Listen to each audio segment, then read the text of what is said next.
देश विदेश से यहां आए औद्योगिक क्षेत्र के सभी प्रतिनिधिगण और मेरे परिवारजनों, आज हम यहां विकसित भारत के लिए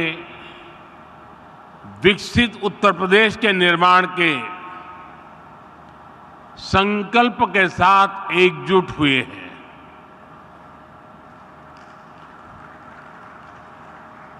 और मुझे बताया गया कि इस समय टेक्नोलॉजी के माध्यम से हमारे साथ यूपी की 400 से ज्यादा विधानसभा सीटों पर लाखों लोग इस कार्यक्रम के साथ जुड़े हुए हैं। जो लोग टेक्नोलॉजी से इस कार्यक्रम में जुड़े हैं, मैं मेरे इन सभी परिवारजनों का भी हृदय से स्वागत करता हूं। 7-8 वर्ष पहले हम सोच भी नहीं सकते थे कि उत्तर प्रदेश में भी निवेश और नौकरियों को लेकर ऐसा माहौल बनेगा। चारों तरफ अपराध, दंगे, छीना झपटी, यही खबरें आती रहती थी। उस दौरान अगर कोई कहता कि यूपी को विकसित बनाएंगे तो शायद कोई सुनने को भी तैयार नहीं होता, विश्वास करने का तो सवाल ही नहीं था। लेकिन आज देखिए, लाखों करोड़ रुपए का निवेश उत्तर प्रदेश की धरती पर उतर रहा है।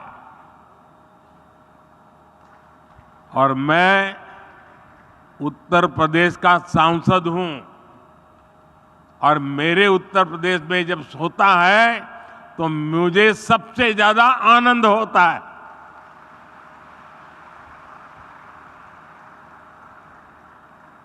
आज हजारों प्रोजेक्ट्स पर काम शुरू हो रहा है। ये जो फैक्ट्रियां लग रही हैं, ये जो उद्योग लग रहे हैं, ये यूपी की तस्वीर बदलने वाले हैं।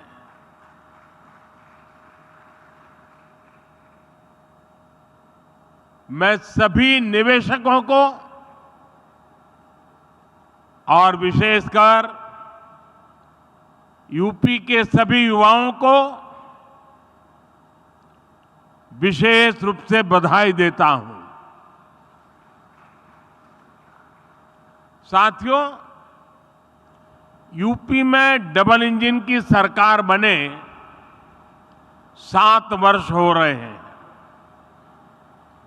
बीते 7 वर्षों में प्रदेश में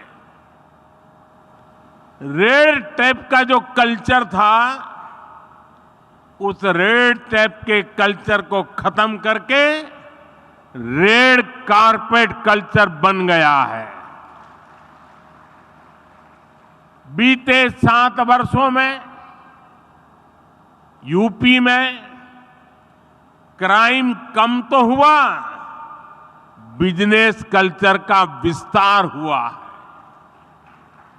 बीते 7 वर्षों में यूपी में व्यापार, विकास और विश्वास का माहौल बना है।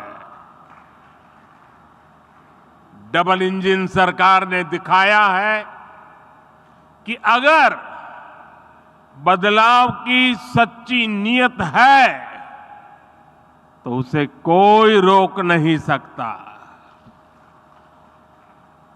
बीते कुछ वर्षों में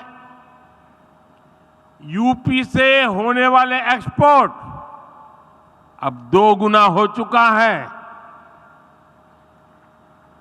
बिजली उत्पादन हो या फिर ट्रांसमिशन, आज यूपी प्रशंसनीय काम कर रहा है।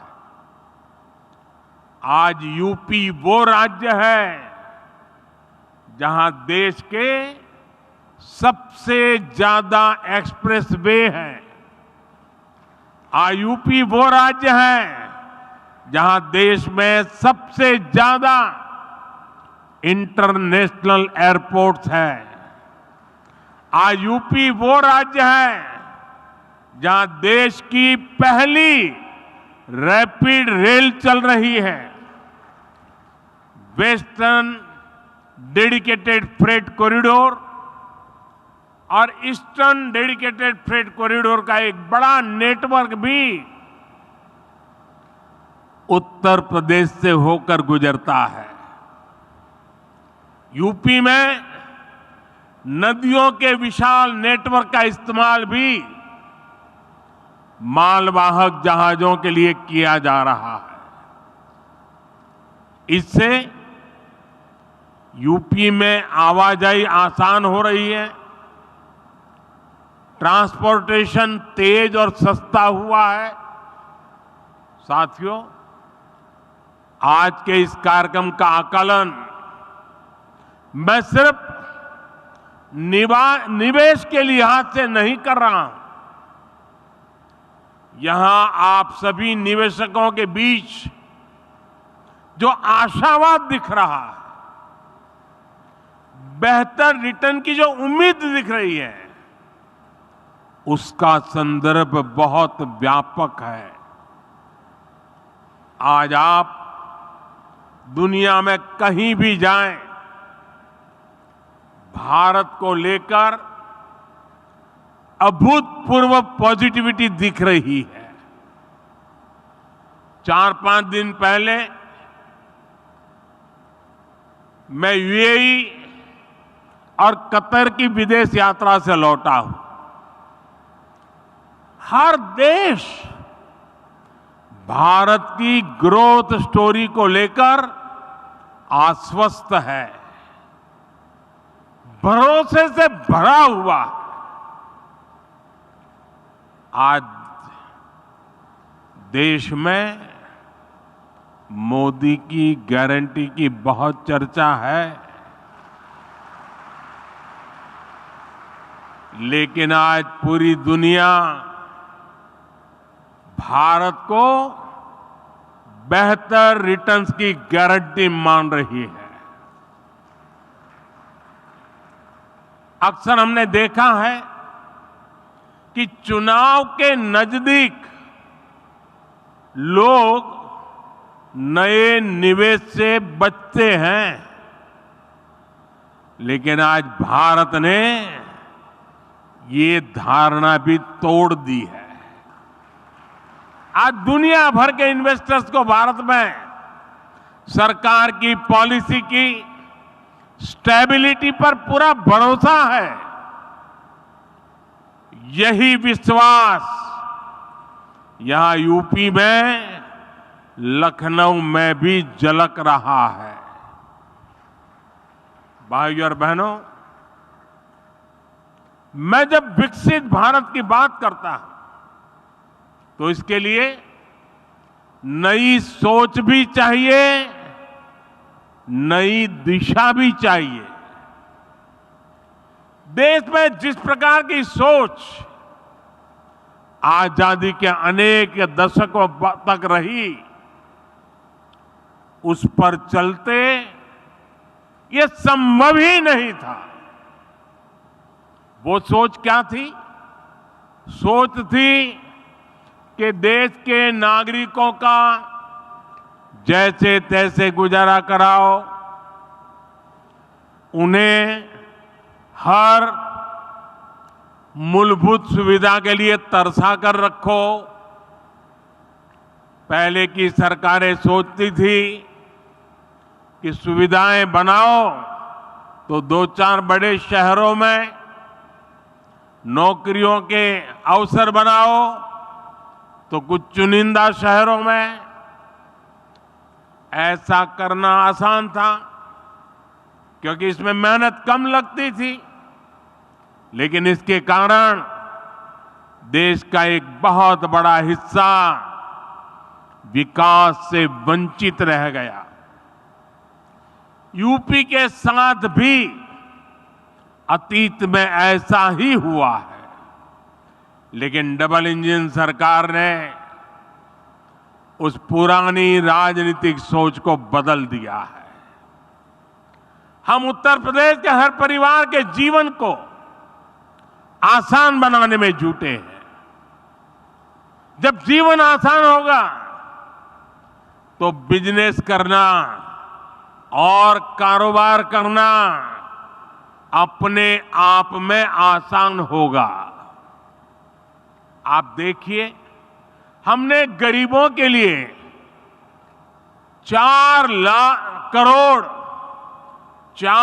करोड़ पक्के घर बनाए हैं, लेकिन साथ ही शहरों में रहने वाले मध्यम वर्गीय परिवारों को अपना घर का सपना पूरा करने के लिए हमने लगभग 60,000 करोड़ रुपए की मदद भी की है।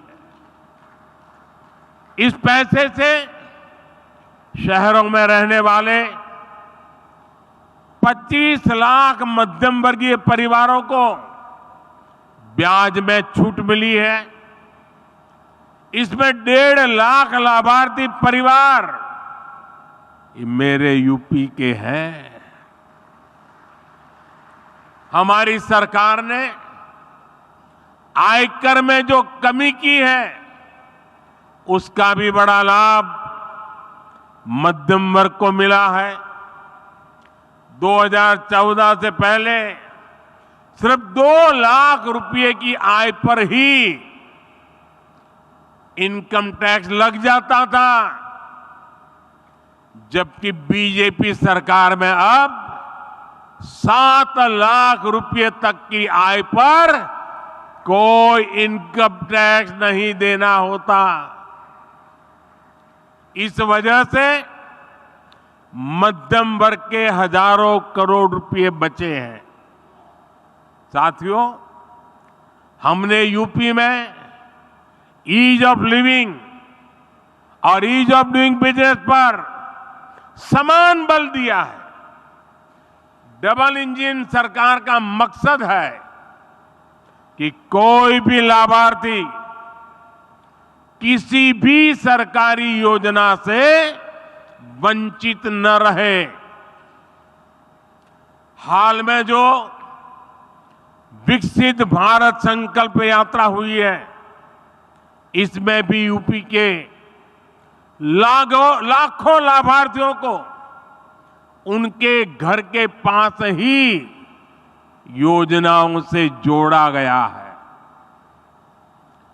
मोदी की गारंटी वाली गाड़ी गांव-गांव, शहर-शहर पहुंची है।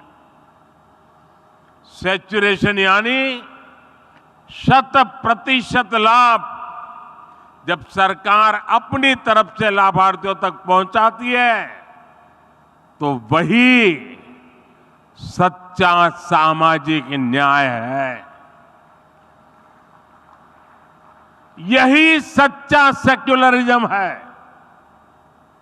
आप याद करिए, भ्रष्टाचार और भेदभाव का एक बहुत बड़ा कारण क्या होता है। पहले की सरकारों में लोगों को अपने ही लाभ पाने के लिए लंबी लंबी लाइनें लगानी पड़ती थी।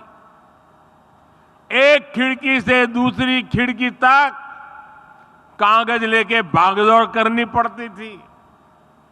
अब हमारी सरकार खुद गरीब के दरवाजे पर आ रही है, और ये मोदी की गारंटी है कि जब तक हर लाभार्थी को उसका हक नहीं मिल जाता, हमारी सरकार शांत नहीं बैठेगी। चाहे राशन हो, मुफ्त इलाज हो, पक्का घर हो, बिजली, पानी, गैस कनेक्शन हो, ये हर लाभार्थी को मिलता रहे। साथियों, मोदी आज उनको भी पूछ रहा है जिनको पहले किसी ने नहीं पूछा। शहरों में हमारे जो ये रेहड़ी पटरी ठेले वाले भाई बहन होते हैं, पहले इनकी मदद करने के बारे में किसी सरकार ने नहीं सोचा। इन लोगों के लिए हमारी सरकार पीएम स्वनिधि योजना लेकर आई। अभी तक इससे देश भर में रेहड़ी पटरी ठेले वालों को लगभग 10,000 करोड़ रुपए की मदद दी जा चुकी है। यहां यूपी में भी 22 लाख रेहड़ी पटरी ठेले वाले साथियों को इसका लाभ मिला है। पीएम स्वनिधि योजना का जो प्रभाव हुआ है वो दिखाता है कि जब गरीब को संबल मिलता है तो वो कुछ भी कर सकता है। पीएम स्वनिधि योजना के अध्ययन में एक बहुत महत्वपूर्ण बात सामने आई है कि स्वनिधि की सहायता प्राप्त करने वाले साथियों को वार्षिक कमाई में औसतन 23,000 रुपये की अतिरिक्त वृद्धि हुई है। आप मुझे बताइए, ऐसे साथियों के लिए ये अतिरिक्त कमाई कितनी बड़ी शक्ति बन जाती है।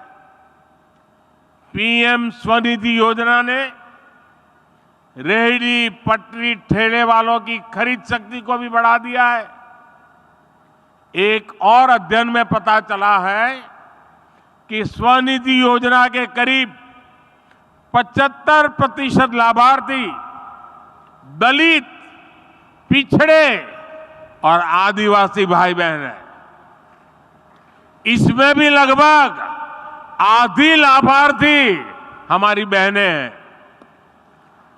पहले इन्हें बैंकों से कोई मदद नहीं मिलती थी क्योंकि इनके पास बैंकों को देने के लिए कोई गारंटी नहीं थी। आज इनके पास मोदी की गारंटी है और इसलिए उन्हें बैंकों से भी मदद मिल रही है। यही तो सामाजिक न्याय है जिसका सपना कभी जेपी ने देखा था, कभी लोहिया जी ने देखा था।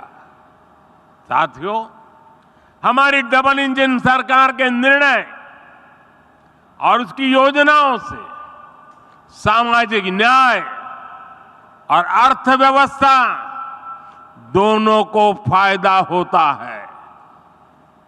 आपने लखपति दीदी के संकल्प के बारे में जरूर सुना होगा।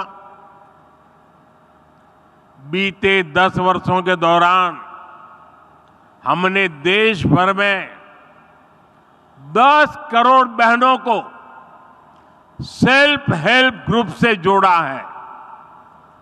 इनमें से अभी तक, आप उद्योग जगत के लोग हैं, जरा यह आंकड़ा समझिए, अभी तक 1 करोड़ बहनों को लखपति दीदी बनाया जा चुका है। और अब सरकार ने तय किया है कि कुल 3 करोड़ बहनों को लखपति दीदी बना करके रहेंगे। हमारे देश में करीब 2.5 लाख ग्राम पंचायतें। आप कल्पना कीजिए कि 3 करोड़ लखपति दीदी बनने से हर ग्राम पंचायत में खरीद शक्ति कितनी बढ़ेगी। इसका बहनों के जीवन के साथ साथ ग्रामीण अर्थव्यवस्था पर बहुत सकारात्मक असर पड़ रहा है। भाइयों और बहनों, जब हम विकसित यूपी की बात करते हैं तो इसके पीछे एक और ताकत है। ये ताकत है यहां के एमएसएमई, यानी छोटे, लघु और कुटीर उद्योगों की ताकत। डबल इंजन सरकार बनने के बाद यूपी में एमएसएमई का अभूतपूर्व विस्तार हुआ। यहां एमएसएमई को हजारों करोड़ रुपए की मदद दी गई है। ये जो डिफेंस कॉरिडोर बन रहा है, जो नए इकोनॉमिक कॉरिडोर बन रहे हैं, इनसे भी एमएसएमई को बहुत लाभ होगा। साथियों, यूपी के करीब करीब हर जिले में कुटीर उद्योगों की एक पुरानी परंपरा है। कहीं ताले बनते हैं, कहीं पीतल की कारीगरी है, कहीं कालीन बनते हैं, कहीं चूड़ियां बनती हैं, कहीं मिट्टी की कलाकारी होती है, कहीं चिकनकारी का काम होता है। इस परंपरा को हम वन डिस्ट्रिक्ट वन प्रोडक्ट, एक जिला एक उत्पाद योजना से सशक्त कर रहे हैं। आज रेलवे स्टेशनों पर भी देखेंगे कि एक जिला एक उत्पाद योजना को कैसे प्रोत्साहित किया जा रहा है, प्रचारित किया जा रहा है। अब तो हम 13,000 करोड़ रुपए की पीएम विश्वकर्मा योजना लेकर भी आए हैं। ये योजना यूपी में परंपरागत रूप से हस्तशिल्प से जुड़े लाखों विश्वकर्मा परिवारों को आधुनिकता से जोड़ेगा। उन्हें अपना कारोबार बढ़ाने के लिए बैंकों से सस्ता और बिना गारंटी का ऋण दिलाने में मदद करेगी। भाइयों और बहनों, हमारी सरकार कैसे काम करती है, इसकी झलक आपको खिलौने बनाने वाले सेक्टर में भी मिलेगी। और मैं तो कांची का सांसद होने के नाते भी वहां बनने वाले लकड़ी के खिलौनों को प्रमोट करता ही रहता हूं। साथियों, कुछ साल पहले भारत अपने बच्चों के लिए अधिकतर खिलौने विदेशों से आयात करते थे। ये स्थिति तब थी जब भारत में खिलौनों की एक समृद्ध परंपरा रही है। पीढ़ियों से लोग खिलौने बनाने में कुशल रहे हैं, लेकिन भारतीय खिलौनों को प्रमोट नहीं किया गया। कारीगरों को आधुनिक दुनिया के अनुसार बदलने के लिए मदद नहीं दी गई, जिसके कारण भारत के बाजारों और घरों पर विदेशी खिलौनों का कब्जा हो गया। मैंने इसे बदलने की ठानी और देश भर में खिलौना बनाने वालों के साथ खड़े रहना, उनकी मदद करना और मैंने उनको आगे बढ़ने की अपील की। आज स्थिति ये है कि हमारा इंपोर्ट, हमारा आयात बहुत कम हो गया है और खिलौनों का निर्यात कई गुना बढ़ गया है। साथियों, यूपी में भारत का सबसे बड़ा टूरिज्म हब बनने का सामर्थ्य है। आज देश का हर व्यक्ति वाराणसी और अयोध्या आना चाहता है। हर दिन लाखों लोग इन स्थानों पर दर्शन करने के लिए आ रहे हैं। इसके कारण यहां यूपी में छोटे उद्यमियों के लिए, एयरलाइंस कंपनियों के लिए, होटल रेस्टोरेंट वालों के लिए अभूतपूर्व अवसर बन रहे हैं। और मेरा तो एक आग्रह है मैं देश के सभी टूरिस्टों से आग्रह करता हूं, देश के सभी यात्रियों से आग्रह करता हूं कि आप जब टूर पर जाने का बजट बनाएं तो उसमें से 10% बजट जिस जगह पर जा रहे हैं वहां से कुछ न कुछ खरीदने के लिए रखें। आपके लिए वो कठिन नहीं है क्योंकि आप हजारों रुपया खर्च करने के लिए यात्रा पे निकले हैं। अगर उसमें 10% जिस जगह पे जा रहे हैं वहां की लोकल चीज खरीदेंगे, वहां की इकोनॉमी आसमान को छूने लग जाएगी। मैं इन दिनों एक और बात कहता हूं, ये बड़े बड़े धनी लोग बैठे हैं ना, उनको जरा ज्यादा चुभती है, लेकिन मैं आग्रह से कहता रहता हूं।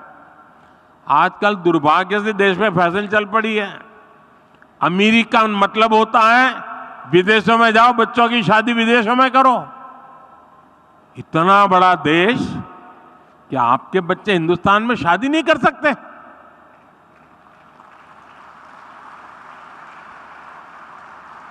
कितने लोगों को रोजगार मिलेगा? और जब से मैंने शुरू किया है मेड इन इंडिया, मुझे चिट्ठियां आ रही है, साहब हमने पैसा जमा कराया था, विदेश शादी करने वाले थे, लेकिन आपने कहा कैंसिल कर दिया है, अब हिंदुस्तान में शादी करेंगे।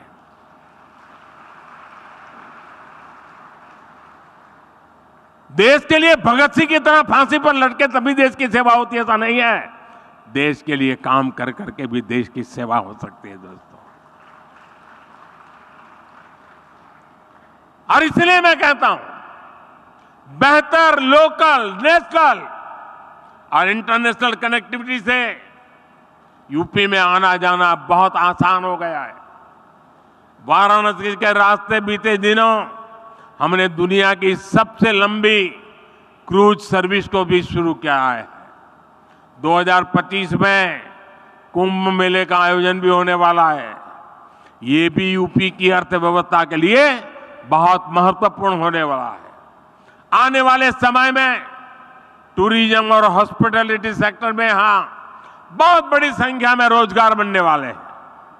साथियों, हमारा प्रयास है कि हमारी जो ताकत है उसे भी आधुनिकता के साथ जोड़ें, सशक्त करें और नए सेक्टर्स में भी कमाल करें। आज भारत इलेक्ट्रिक मोबिलिटी और ग्रीन एनर्जी पर बहुत अधिक फोकस कर रहा है। हम भारत को ऐसी टेक्नोलॉजी में, ऐसी मैन्युफैक्चरिंग में ग्लोबल हब बनाना चाहते हैं।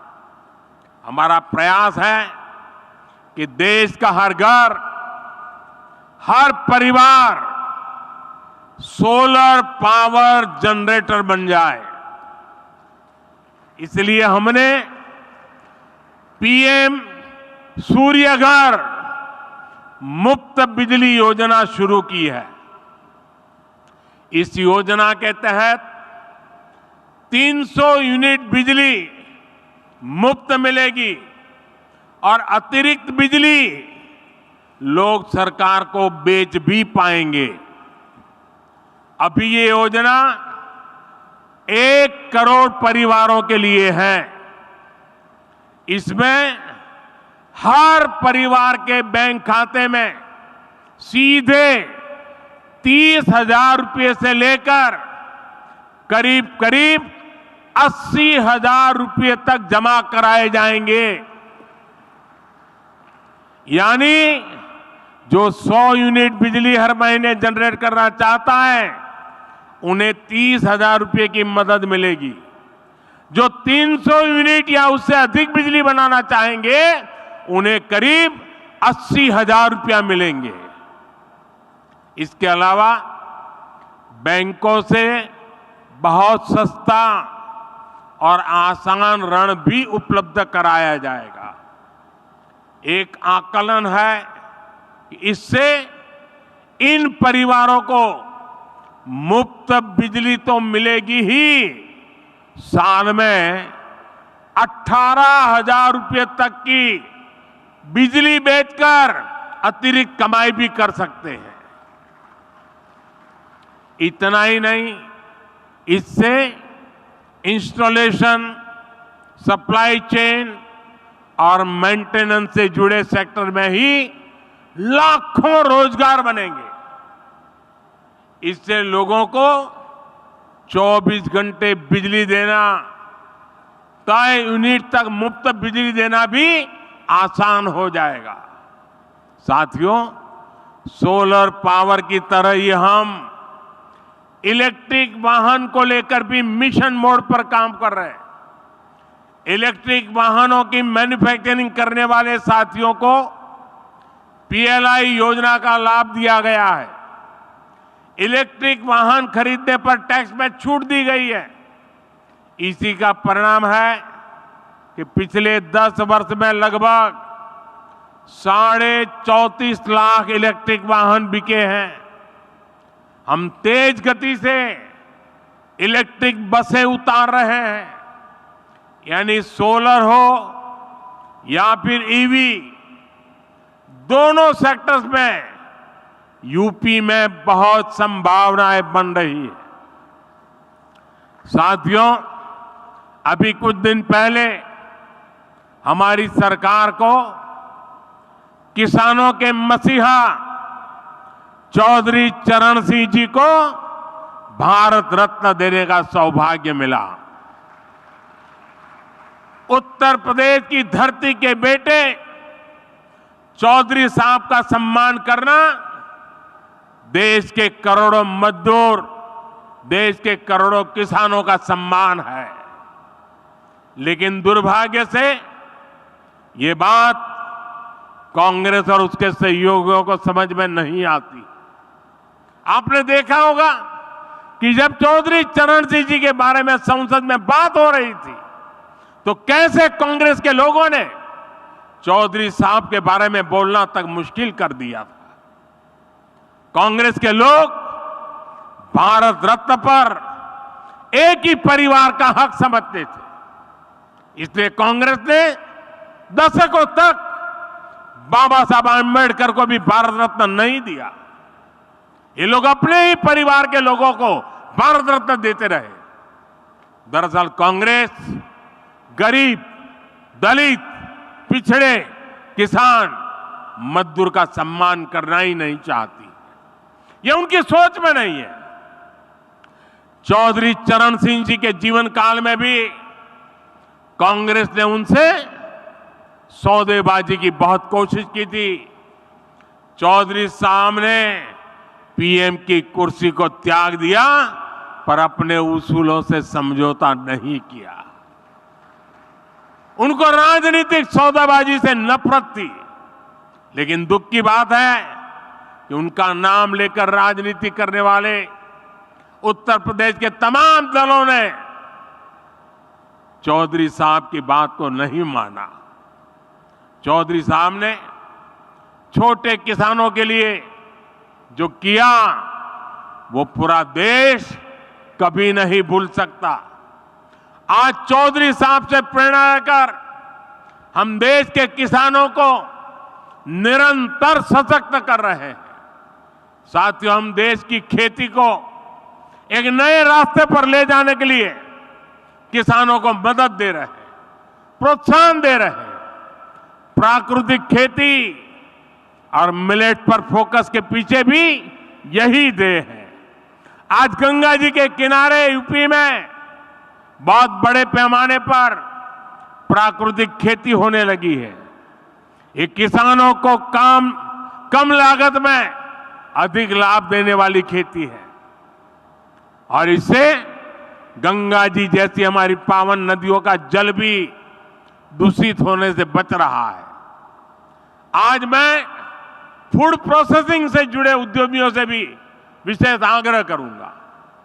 आपको जीरो इफेक्ट, जीरो डिफेक्ट के मंत्र पर ही काम करना चाहिए। आपको एक ही ध्येय के साथ काम करना चाहिए कि दुनिया भर के देशों के डाइनिंग टेबल पर कोई न कोई made in India food packet जरूर होना चाहिए। आज आपके प्रयासों से ही सिद्धार्थनगर का काला नमक चावल, चंदौली का ब्लैक राइस हो, बड़ी मात्रा में एक्सपोर्ट होने लगा है।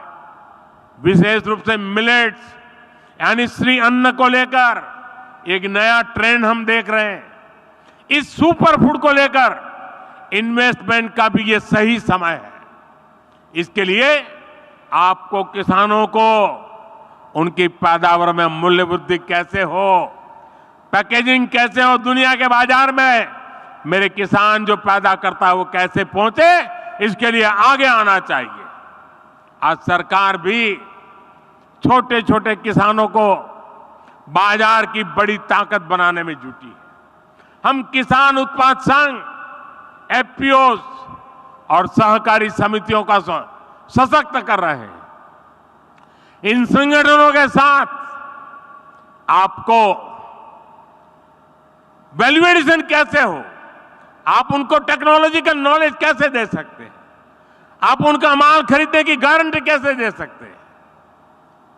जितना किसान का फायदा होगा, जितना मिट्टी का फायदा होगा, उतना ही फायदा आपके बिजनेस को भी होगा। यूपी ने तो भारत की रूरल इकोनॉमी, खेती आधारित अर्थव्यवस्था को आगे बढ़ाने में हमेशा बड़ी भूमिका निभाई है। इसलिए इस अवसर का आपको ज्यादा से ज्यादा लाभ उठाना चाहिए। मुझे अपने यूपी के परिवारजनों के सामर्थ्य और डबल इंजन सरकार के परिश्रम पर पूरा विश्वास है। आज जो आधारशिला रखी गई है वो यूपी और देश की प्रगति की आधारशिला बनेगी। और मैं योगी जी को, उत्तर प्रदेश सरकार को विशेष बधाई देता हूं।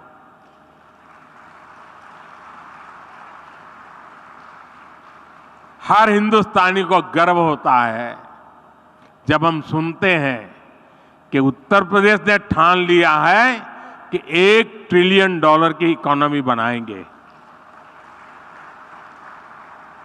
मैं देश के सभी राज्यों से आग्रह करूंगा, राजनीति अपनी जगह पे छोड़िए, जरा उत्तर प्रदेश से सीखिए और आप कितने $1 ट्रिलियन की इकोनॉमी अपने राज्य की बनाइए।